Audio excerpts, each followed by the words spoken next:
Welcome back to our channel. In this video, we'll guide you on how to remove a collaborator from a reel you're creating in Instagram. Follow these simple steps to get started. Step 1.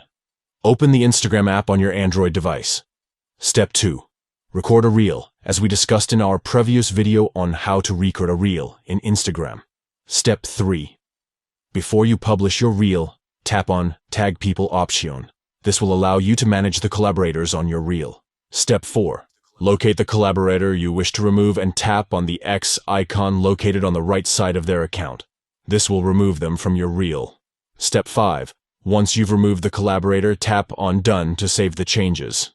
And there you have it. You've successfully removed a collaborator from your reel in Instagram. Now you can proceed to publish your reel without their involvement. We hope this guide has been helpful to you. Don't forget to subscribe to our channel for more Instagram tips and tricks. Thanks for watching, and we'll see you in the next video.